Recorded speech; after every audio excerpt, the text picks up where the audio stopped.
Hello everyone, I welcome you all at pathfinder platform. Pathfinder platform में आपका स्वागत है। आज की इस पर्टिकुलर वीडियो के अंदर हम इकोनॉमिक्स का एक बहुत इंपॉर्टेंट न्यूज डिस्कस करेंगे। देखिए क्या हुआ है कि रिजर्व बैंक ऑफ इंडिया ने एक बहुत बड़ा डिसीजन ले लिया है। रिजर्व बैंक ऑफ इंडिया ने बैंक से कहा है कि आप अपना इंक्रीमेंटल कैश रिजर्व रेशो, जो कि मई 19 से लेकर जुलाई 28 तक के बीच का जो इंक्रीमेंटल कैश रिजर्व रेशो है, उसको मेंटेन करके रखें। अब ये डिसीजन इतना बड़ा क्यों है? ये डिसीजन इतना बड़ा इसलिए है बिकॉज इस एक डिसीजन से करीबन 1 ट्रिलियन रुपीस जो होंगे भारतीय मार्केट के अंदर से सकआउट हो जाएंगे, विड्रॉ हो जाएंगे। देखिए, India central bank to withdraw 1 trillion rupees via incremental CRR. तो इस वीडियो के अंदर हमको बहुत सारी चीजें समझ में आएंगी, बहुत सारे कॉन्सेप्चुअल अंडरस्टैंडिंग हम इसके अंदर क्रिएट करेंगे। हम ये समझेंगे सबसे पहले कैश रिजर्व रेशो क्या होता है, उससे पहले हम बैंकिंग सिस्टम कैसे वर्क करता है ये समझेंगे। फिर हम ये समझेंगे इंक्रीमेंटल कैश रिजर्व रेशो क्या है और किस तरह से 1 ट्रिलियन रुपीस जो होंगे विड्रॉ हो जाएंगे मार्केट के अंदर से, ये भी हम समझेंगे। और इसके अंदर 2000 रुपीस का क्या कनेक्शन है, ये इस थंबनेल के अंदर क्या कर रहा है, ये हम इसके अंदर समझेंगे। पूरा का पूरा वीडियो के अंदर 10 मिनट्स के अंदर ये पूरे कॉन्सेप्ट्स आपके क्लियर होंगे। ठीक है, तो सबसे पहले हम समझते हैं कि बैंक, बेसिक बैंक जो होता है वो कैसा बेसिक वर्किंग करता है, ये हम समझते हैं। देखिए, बैंक का बेसिक वर्किंग क्या है। बैंक क्या करता है, डिपोजिटर से पैसा लेता है और डिपोजिटर से पैसा लेकर बोरोवर्स को पैसा दे देता है। जब बैंक डिपोजिटर से पैसा लेता है तो बैंक इनको कुछ इंटरेस्ट पे करता है। ये इंटरेस्ट जो होता है वो काफी कम होता है एज कंपेयर टू जब बैंक लोन देता है बोरोवर्स को, तो उनसे जो इंटरेस्ट लेता है उससे बहुत कम होता है। फॉर एग्जाम्पल, मान लीजिए डिपोजिटर्स से बैंक ने 100 रुपीज लिए और 100 रुपीज लेकर डिपोजिटर्स को कहा कि मैं आपको 4% इंटरेस्ट रेट दूंगा, मतलब 104 रुपए बैंक यहाँ पर डिपोजिटर्स को दे रहा है। वहीं बैंक जब ये पैसा 100 रुपीज ये लेकर बोरोवर को देगा तो बोरोवर से कहेगा कि मुझे कम से कम 8% इंटरेस्ट रेट आप दें, मतलब बोरोवर से इसी 100 रुपए को घुमाकर बोरोवर्स को लोन में देकर ये 108 रुपए कमा लेगा। तो 108 रुपए कमा रहा है और दे रहा है 104 रुपीज, तो इसका बीच का जो पैसा बचेगा 4 रुपीज, वो बैंक की अर्निंग होगी। That is the earning of the bank. और इससे बैंक अपने पूरे पूरे ऑपरेशनल कॉस्ट और सारी कॉस्ट इससे ही निकालता है। यही बैंक की इनकम है। I hope this is clear. अब आपको यहां पर यह भी समझना होगा कि जब रुपीस लिए जाते हैं तो ये दो फॉर्म के अंदर आरबीआई बैंक आपसे रुपीस लेता है। ठीक है, पहला जो होता है दैट इज डिमांड डिपॉजिट, ठीक है, और दूसरा जो होता है दैट इज अगर आप देखेंगे टाइम डिपॉजिट। डिमांड डिपॉजिट मतलब वो पैसा जो कि आपके सेविंग अकाउंट और करंट अकाउंट के अंदर जाता है, राइट, कि आपने ऑन डिमांड आप वो पैसा निकाल सकते हैं। आप एटीएम लेकर गए, एटीएम से आपने पैसा निकाल रहे हैं ऑन डिमांड, इसके लिए आपको कोई टाइम लिमिट की जरूरत नहीं है। Time deposit on the other hand, time deposit का मतलब ये होता है जो कि फिक्स डिपॉजिट और रिकरिंग डिपॉजिट होता है, जो कि एक समय के बाद ही आप निकाल सकते हैं, that is known as time deposit.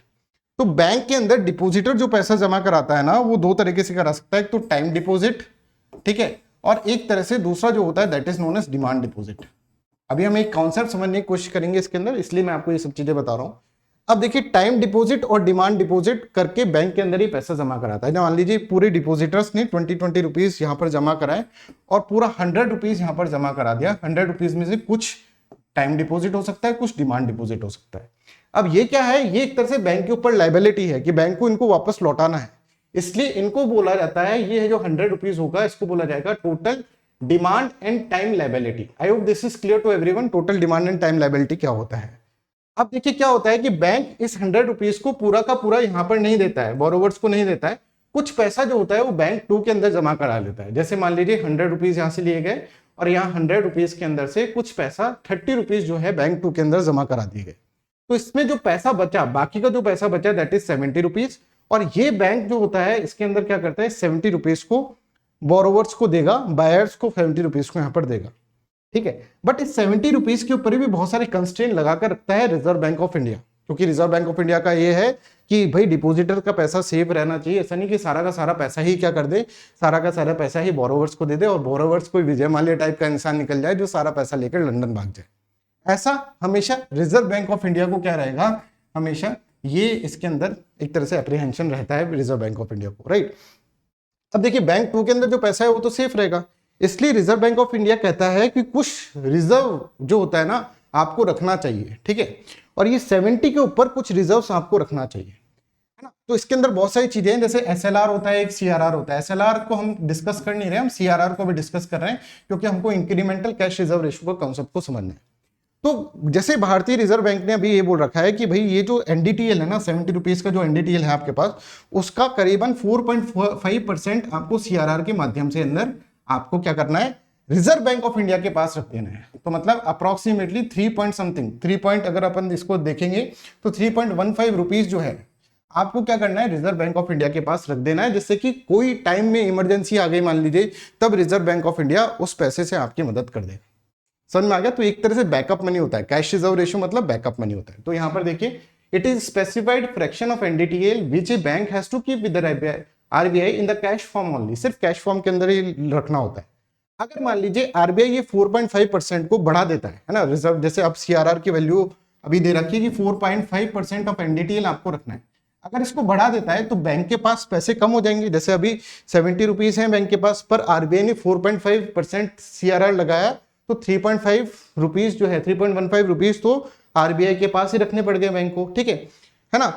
तो यहां पर इसकी लैंडिंग कैपेसिटी कम हो जाती है, मार्केट के अंदर बोरोवर्स को देने की कैपेसिटी यहां पर कम हो जाती है। I hope you are getting this one, right?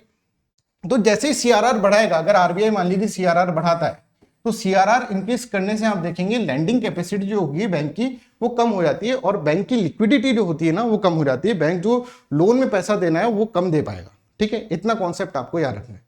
अब ये कॉन्सेप्ट था कैश रिजर्व रेशियो का, और मैंने यहां पर आपको एनडीटीएल का कॉन्सेप्ट भी समझा दिया। कैश रिजर्व रेशियो हमेशा क्या है, एनडीटीएल पे रहता है, specified fraction of the NDTL. अब हम आगे जो इसके अंदर पढ़ेंगे that is what, that is incremental cash reserve ratio. और जो न्यूज थी वो उस न्यूज को हम कवर करेंगे और पूरा डिटेल के अंदर करेंगे। But before start I want to let you know that Pathfinder आपके लिए एक उड़ान बैच लेकर आया है।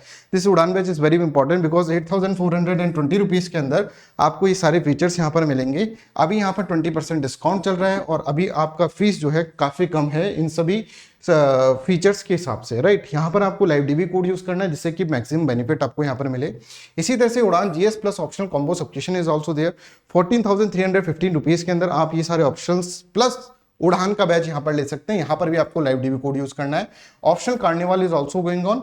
फीस आपके सामने है, लाइव डीबी कोड आपको यूज करना है। कोई भी ऑप्शनल सब्जेक्ट आप यहाँ से चूज कर सकते हैं, राइट? इसी तरह से एनसीईआरटी का एक अलग से बैच हमने लॉन्च करा है। 6 से लेकर 12th क्लास की एनसीईआरटी यहाँ पर पढ़ाई जाएगी।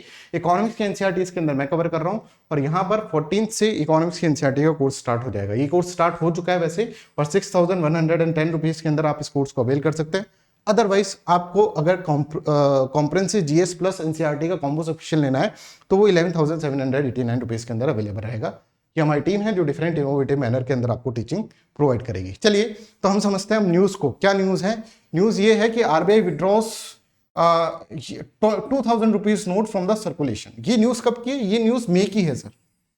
अब आरबीआई जब 2,000 रुपीज की नोट्स को सर्कुलेशन से निकाल लेगा, देखिए बहुत सारे कनेक्शंस है, एक सिंगल न्यूज है बट उसके बहुत सारे कनेक्शंस हैं जो मैं आपको बता रहा हूँ। ये देखिए 2,000 रुपीज का नोट यहाँ पर आ गया। तो आरबीआई जब 2,000 रुपए का नोट को निकाल लेगा तो आप देखेंगे बहुत सारे डिपोजिटर्स जो होंगे वो बैंक के अंदर पैसा अपना बहुत सारा डिपोजिट करा देंगे, और as a result what will happen, NDTL बहुत ज्यादा बढ़ जाएगा। और एनडीटीएल बहुत ज्यादा बढ़ जाएगा तो बैंक है ना सबको क्या करने लग जाएगा, सबको लोन बहुत ही कम रेट के ऊपर देने लग जाएगा। ठीक है, इससे क्या होगा, एक्सेसिव लिक्विडिटी हो जाएगी मार्केट के अंदर। और एक्सेसिव लिक्विडिटी, मान लीजिए मैं पहले बैंक से लोन नहीं ले पा रहा था बिकॉज लोन बहुत महंगा था, पर क्योंकि बैंक के पास इतने सारे 2,000 रुपए के नोट आए एक साथ, ठीक है, तो इसकी लिक्विडिटी इंक्रीज हो गई। और लिक्विडिटी इंक्रीज होने के कारण क्या है, बैंक बहुत सारा पैसा देने लग गया, सबको सस्ते में लोन देने लग गया। इससे क्या हुआ, इससे मार्केट के अंदर डिमांड बढ़ेगी, और डिमांड के कारण क्या होगा, इन्फ्लेशन विल इंक्रीज। और आरबीआई का मेन मकसद ये है कि इन्फ्लेशन को हमको किसी तरह से कंट्रोल करना है।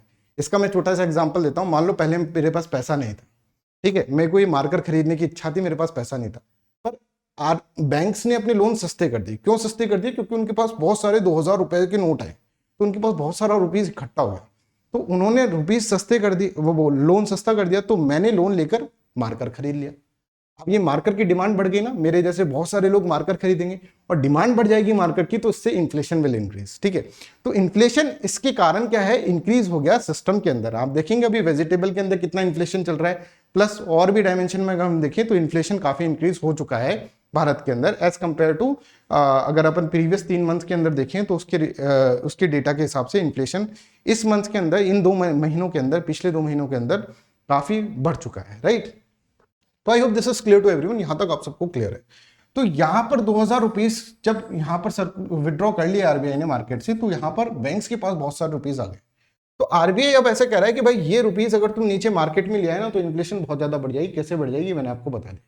तो क्या करें, इन रुपीज के ऊपर ये जो इंक्रीज एनडीटीएल है जो कि मई 19 से लेकर जुलाई 28 तक के बीच में जो आपके पास रुपीज आए, इनके ऊपर आपको कैश रिजर्व रेशियो 4.5% की जगह आपको 14.5% देना होगा।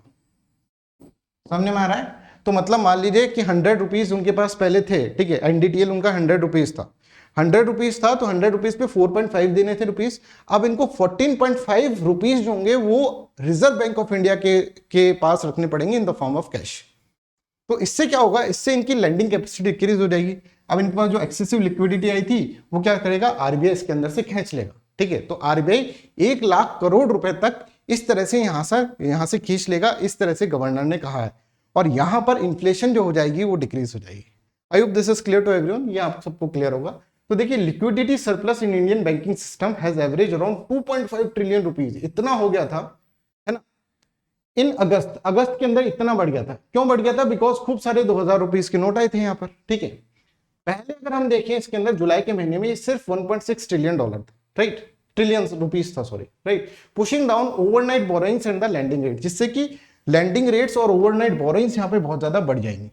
तो आरबीआई का काम है इन्फ्लेशन कंट्रोल करना, तो इसलिए आरबीआई ने थर्सडे को ये कहा कि ऑब्जर्व लिक्विडिटी, एक लिक्विडिटी जो थी, एक्सेसिव लिक्विडिटी जो बन गई है, ये देखिए एक्सेसिव लिक्विडिटी जो बन गई है, इसको एब्जॉर्ब करने की बात कही बैंकिंग सिस्टम से due to return of 2000 rupees denomination notes. इस तरह से शक्तिकांत दास के अंदर कहते हैं। देखिए एक्चुअली क्या कहा है इन्होंने, एक्चुअल के अंदर क्या स्टेटमेंट है, this measure is intended to absorb the surplus liquidity generated by the various factor including the return of 2000 rupees note, है ना। इससे बहुत सारा बैंक के पास पैसा आ गया था, तो उसको एब्जॉर्ब करने के लिए, बैंकिंग सिस्टम से रुपीस को ऑब्जर्व करने के लिए ये चीज हमने करी है। इस तरह से यहां पर इसके अंदर बोलते हैं, ये बोलते हैं टेम्परेरी मेजर्स है, और हमारे पास यही एक तरीका था जिससे कि एक्सेसिव लिक्विडिटी जो थी उसको हम वापस से खींच सकते थे मार्केट के अंदर से। ये एक्सेसिव लिक्विडिटी क्यों बनी थी? बिकॉज 2000 रुपीज के नोट्स को विड्रॉ कर दिया था सर्कुलेशन से आरबीआई ने। तो that's all for today's video. I hope आपको सारा कॉन्सेप्ट इसके अंदर समझ में आया होगा। So please like this video, please share this video widely. Thank you so much, bye bye, take care.